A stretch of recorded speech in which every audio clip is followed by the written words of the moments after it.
All right, Bills Mafia, we need to talk about the most unsettled, most nerve-wracking, most genuinely fascinating position group on the entire roster heading into training camp.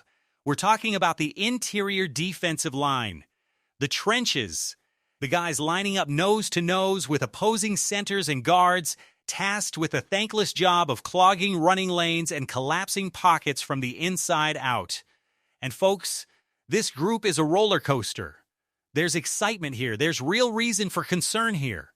And there's a massive, franchise-altering financial decision looming on the horizon that's going to shape this roster for years to come. Let's dig in. We start with the good news, because there is genuine reason to be optimistic here, and it all begins with Ed Oliver. This is the player who should, by every measure, be Buffalo's best interior defensive lineman. Last season was unfortunately cut short by injury, but when he was actually healthy and on the field, he looked terrific. He closed out the previous season on an absolute tear, and there's a real belief that his level of play was starting to become more consistent, more dominant, more of a weekly given rather than an occasional flash. And here's the exciting part. This new defensive scheme could be exactly what unlocks even more out of him. Five-man fronts naturally limit the number of double teams he's going to see, which means more opportunities to get up the field and simply wreck plays before they even develop. Now look, there's always going to be chatter about his size, but that concern doesn't really hold up when you look around the league right now. There are multiple undersized athletic interior defenders thriving in this exact style of defense across the NFL today, proving that lack of ideal bulk doesn't have to be a limiting factor if the scheme fits the skill set. There's every reason to believe Oliver can follow that same path and finally become the true playmaker Buffalo envisioned when they used a top 10 draft pick on him all those years ago. Then there's Deon Walker heading into his second season, and this is a genuinely fun story of a player exceeding expectations. Coming out of college, there were legitimate concerns about his game, particularly around durability and his ability to consistently anchor against the run without getting pushed off the ball. And to be fair, some of those exact issues did show up during his rookie campaign. But here's the thing, the flashes of high-end talent showed up too, and showed up in a big way. He's further removed now from those earlier concerns. He's had a full, healthy season under his belt, he's been through a complete NFL offseason program, and by all accounts, he's trimmed down and cleaned up his frame. What's even more encouraging is the messaging coming out of the building suggesting he won't be pigeonholed into one narrow role. He's going to get chances to operate in wider alignments, which happens to be exactly where his game shines brightest. When he can pursue laterally and use his natural nose for the football along with his impressive upper body strength, he's a legitimate problem for offenses. If he can build on what was already a promising rookie debut, this fourth-round pick might end up looking like an absolute steal. And beyond those two, there's a whole crop of young, talented depth pieces with serious untapped upside.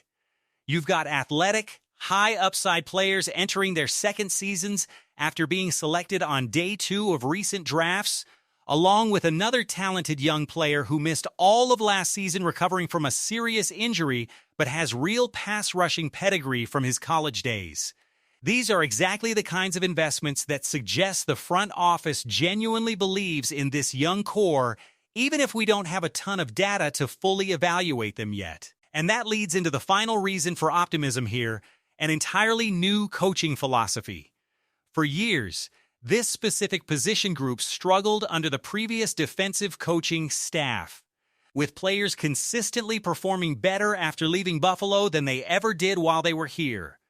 There's been a real pattern of misevaluation and underdevelopment at this spot. Now, with a completely different coaching voice running the show, there's genuine hope that this same young talent finally gets optimized the way it should have been all along. All right, now let's flip the script completely, because this is also, without question, one of the most concerning position groups on the entire roster heading into the season. The biggest issue is simple. There are just way too many unknowns here. Even Ed Oliver, the most established name in the room, is coming off a real injury that limited him significantly last year. And there are legitimate questions about where his health truly stands heading into a brand new defensive system. Deon Walker is still just a second-year player about to take on a much bigger role, and it remains to be seen whether his processing and instincts have caught up with the physical tools. One of the young second-round talents was originally viewed as more of a traditional interior pass rusher, and now he's being projected into a completely different alignment that nobody really expected coming out of the draft process. The player returning from a torn Achilles has reportedly added a significant amount of weight to handle a heavier, more physical role. But it's a genuine unknown how that transformation affects his athleticism after such a serious injury. And another promising young piece is dealing with his own extensive injury history, including previous knee issues dating back to his college and even high school days, and simply didn't show many flashes during his rookie season before landing on injured reserve. Layer in a rookie fifth-round pick and a handful of journeyman depth players, and you're left with a position group that is almost entirely projection and hope rather than proven, established production. And here's the uncomfortable follow-up question that has to be asked.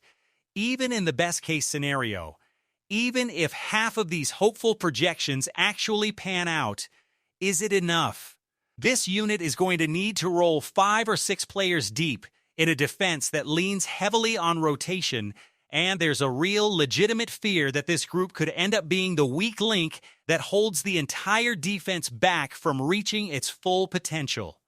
This might genuinely be one of the most unsettled position groups this franchise has had in years. And given how much winning in the trenches matters in today's NFL, that's not a small concern. Now let's get into the stuff that's simply fascinating to watch unfold, because there are some massive storylines still to be resolved here.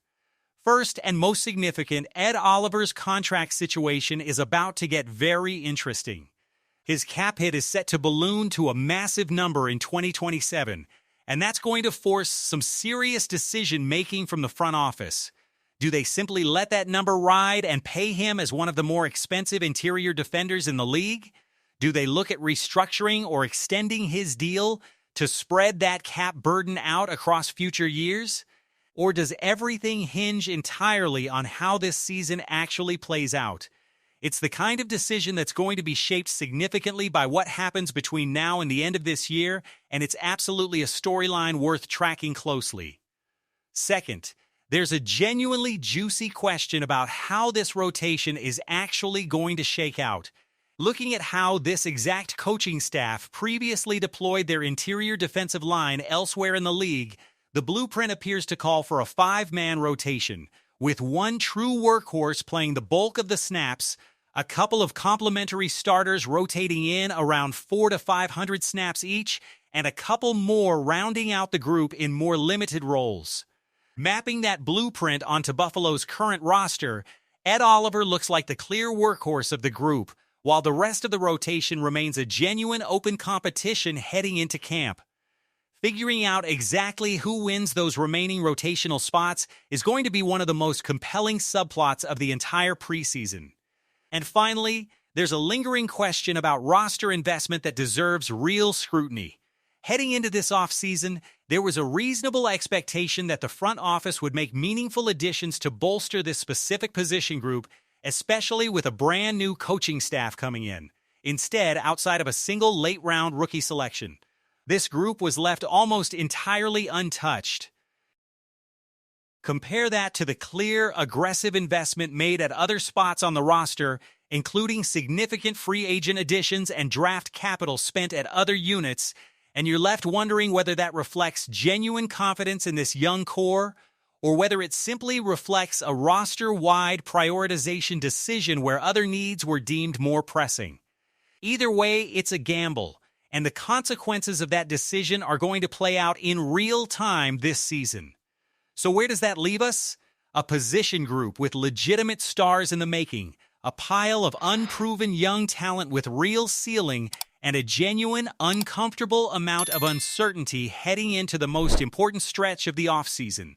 This could be the story of a defensive coaching staff finally unlocking talent that was mismanaged for years, or it could be the group that quietly undermines an otherwise talented, well-built roster.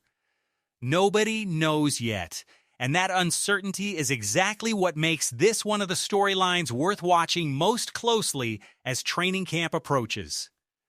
So, Bills Mafia, we want to know where you stand. Are you buying into the youth movement along the interior defensive line, or are you nervous that this group simply doesn't have enough proven production to hold up over a full season? Do you think the front office should have made a bigger investment here this offseason?